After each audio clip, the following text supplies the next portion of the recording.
So I don't want a Saturday to go by where I don't talk about socks. I finished the 2 pairs, happy with the 2 pairs, and I want to start. I need to cast on. I do. My 9-inch circulars are over there getting soggy, crying on themselves. They're lonely. The ultimate goal is color work. I go to the fiber festivals or yarn shops, and I see these amazing socks with just so much personality and characteristics, and I want to make the colorful, beautiful socks, the personality, the quirky ones, the fun ones, the sweet ones. And I have a pair on Etsy that I've had my eye on.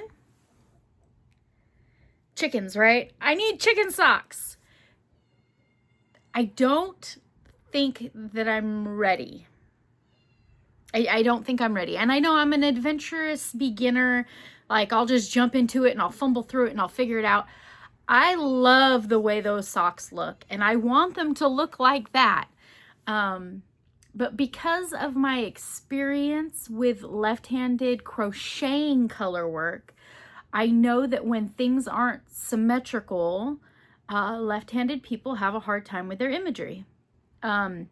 And it would be fine if it was just flipped the other way. It's not like a directional where it says, you know, like left or right. That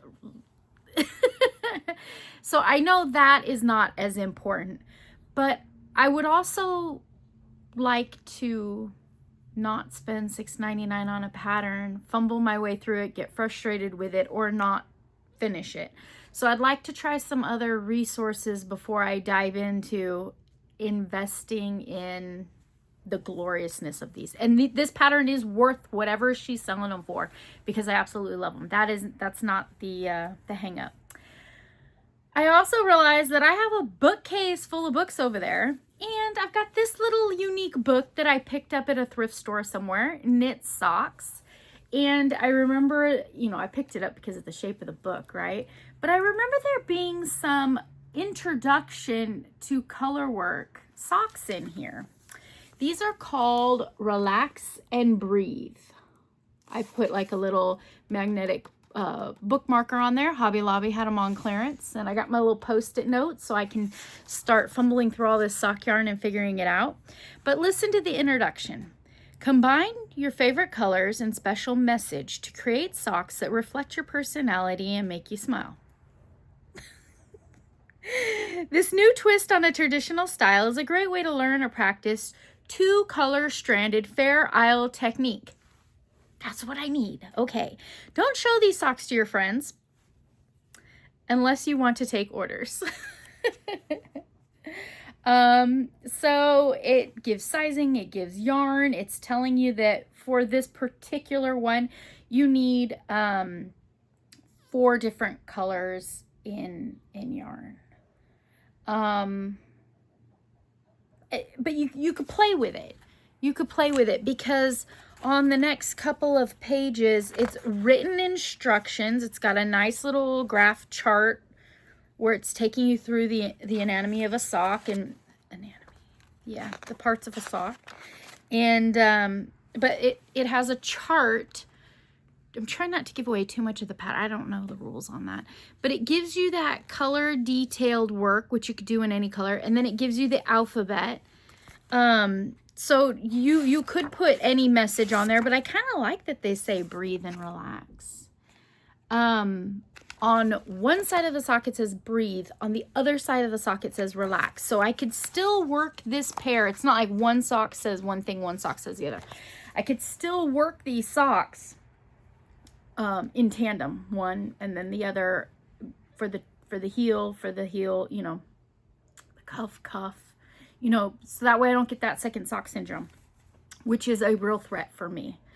The second pair of socks I found in this book that I really like, they're called Winter Garden.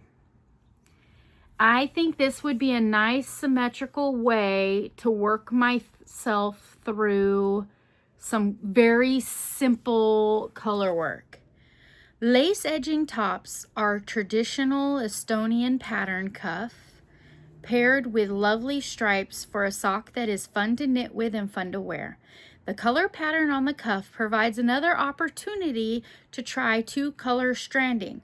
For variety, knit the entire cuff in lace by continuing the desired length. This pattern was inspired by socks designed by Nancy Bush. I don't know how to knit lace. I've seen some beautiful shawls, cowls, sweaters where they have like that little lacy with the eyelet, and that is definitely another technique in knitting that that I'm drawn to. And I like the aspect that, so that would be adding 2 new, to me, techniques into this challenge. And this one also uses the this one uses 4 different colors. This set of instructions is not written on 9-inch circulars, neither one of them.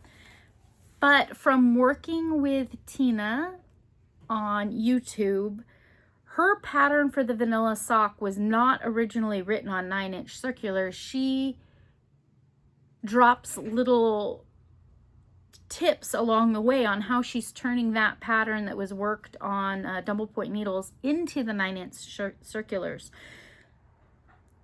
That is an aspect of a challenge, but I think that's a challenge that I can overcome by not struggling with that, but yet hearing the terminology in it.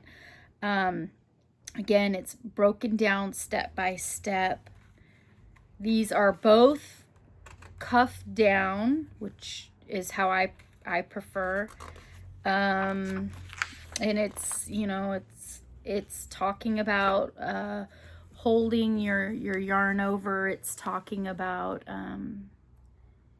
floats. So when you're carrying the yarn across the back, but you need to tack it down every, I don't know, I think that's a personal preference, but about every 5 stitches you tack it down so that when you put your foot down in your sock, it doesn't snag on anything.